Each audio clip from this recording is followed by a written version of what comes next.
you need truth and life. Here is the Brother Leon Show. You better recognize.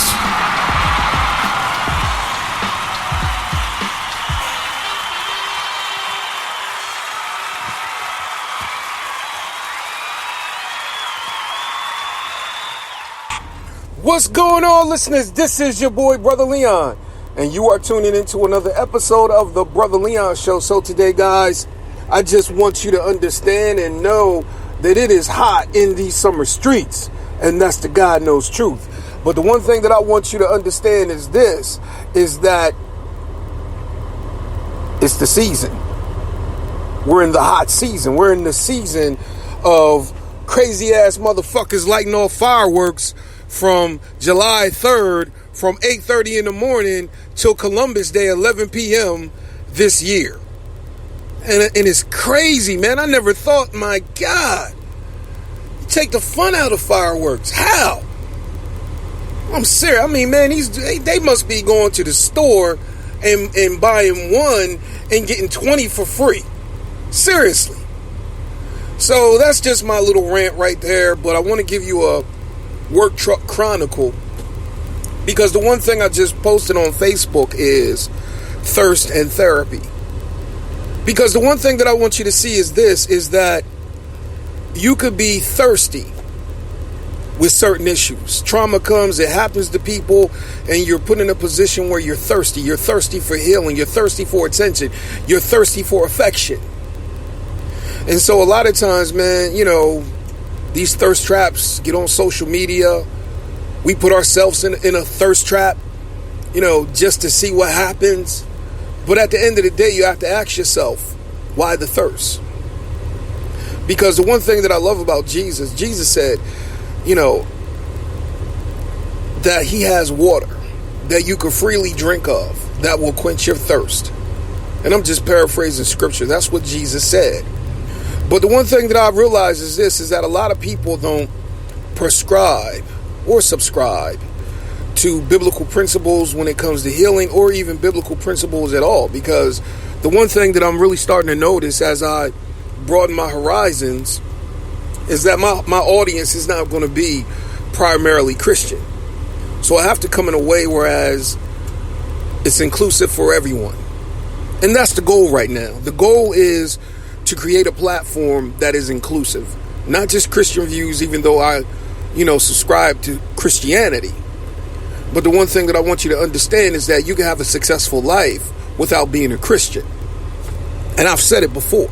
I said it on Father's Day on the Truth and Life Urban Ministry podcast, that you can be a successful father without being a believer. You can be a successful father, you can be a successful man, a successful husband without Christ. Yes, I said it. But the one thing that I want you to understand is this, is that when it comes to issues of thirst, sometimes you're going to have to seek out a therapist to help you quench that thirst. Because the one thing, man, I don't know if you ever looked at that movie, John Constantine. And that movie, John Constantine, man, it's really symbolic. One of the scenes are really symbolic because it was his friend that could, that could talk to the dead, that could hear things from dead people. And so what happened to him, he came in contact with a devil, with a demon spirit in the movie. And the one thing that the demon did was make it so that this man had a continual thirst that could not be quenched. And so you see the part in the movie where the man is in the liquor store. He's breaking over, all kinds of stuff, trying to quench this thirst. And he ends up drinking himself to death. Seriously. But before he dies, he etches a symbol so John Constantine can understand and know. But the crazy thing about it is that, you can see the liquor. He's, regurgitating liquor and all the fluid and all that stuff, and it's coming out of him. But the crazy thing is he couldn't stop the thirst. There's another thing in pop culture, Angel. He called himself doing some black magic, and the thing is he let loose some monsters, some spiritual monsters or demons or whatever you call them, who could get inside of people and make them thirsty. And so it didn't matter what the beverage was, they could never quench that thirst. And so I'm using these illustrations to make you understand that there are certain thirsts that need to be quenched. But the one thing that you don't want to do is you don't want to get to the place where the thirst drives you to death, whether it's death emotionally, whether it's death physically, whether it's death financially, whether it's death sexually, because that's the one thing that you don't want. You don't want a thirst to drive you to death. It's the drive of the thirst that makes you go out and do certain things. But I feel as though that if we can be honest with ourselves and say, you know what, I'm not going to let this appetite, I'm not going to let this thirst control me, then we can get to a place of healing. And so that comes through therapy. That has to come a lot of times through therapy. So sit down on somebody's couch and say, hey, doc, I'm thirsty for such and such and such. I need help because I don't want it to control me. And then you make up in your mind that, hey, I'm going to do the work. I'm going to put in the work. I'm going to do what's necessary because I want change in my life. And I'm not about to let this thirst destroy me. So I want to just give you for today, man, thirst and therapy. It's a crossroad. And I also want you to understand and know, don't ever worship a person. That's the God knows truth. Men don't worship a woman because a lot of times you do yourself a disservice by putting people up on a pedestal, by putting women up on a pedestal. God has made you great. The one thing that you have to see in yourself is greatness. And a lot of times we suffer from low self-esteem, and then we hook up with women who we feel like, I'm just blessed because I got her. She's so beautiful. She's so this, she's so that. And you become enamored, by all of that. And you put that person up on a pedestal. And then when they fall, it's devastating. Or when they start changing and you can't keep up with the wants anymore, you can't keep up with her desires anymore, then the whole relationship dynamic changes. Or if you one day just wake up and be like, you know what, let me put things in perspective. Then it's like, oh, I want the old you back. But the old you was the one that was worshiping. That was worshiping her. And a lot of times, man, you can't do it. You can't keep up with it. And the crazy thing about it is that even if you do that, you take the risk of losing her respect. And that's the God knows truth. So you don't want to be in a relationship where you're not respected, but you worship the person.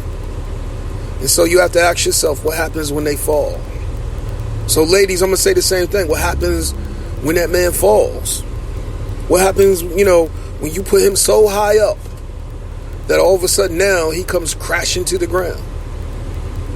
So think about what I said.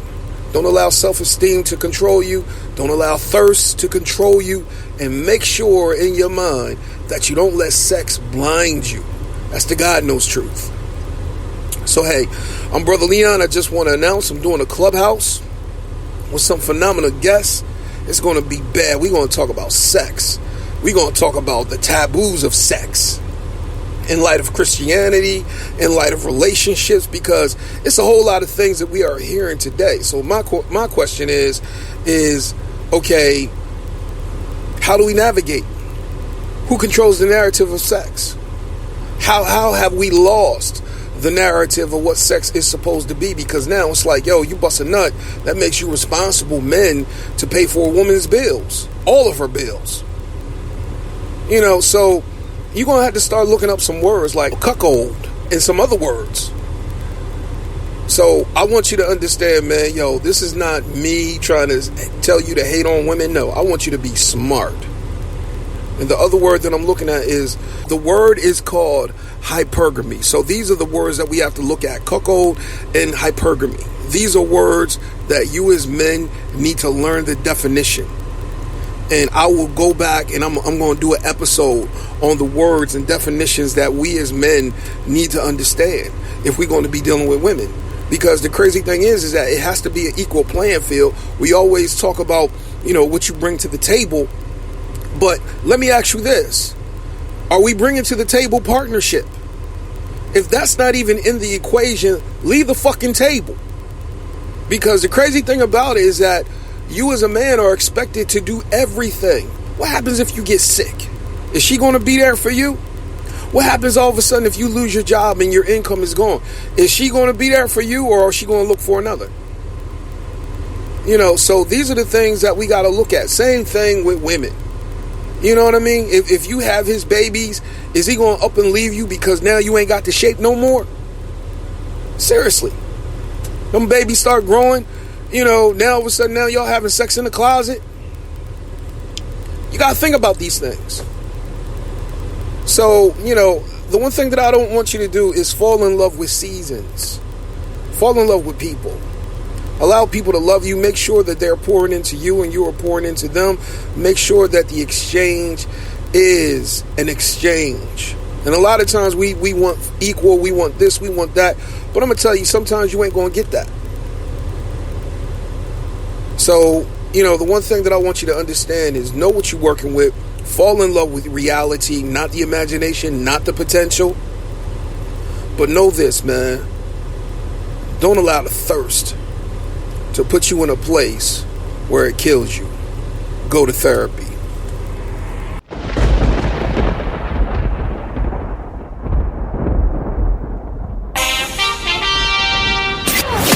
Walk in the truth that makes you free every day.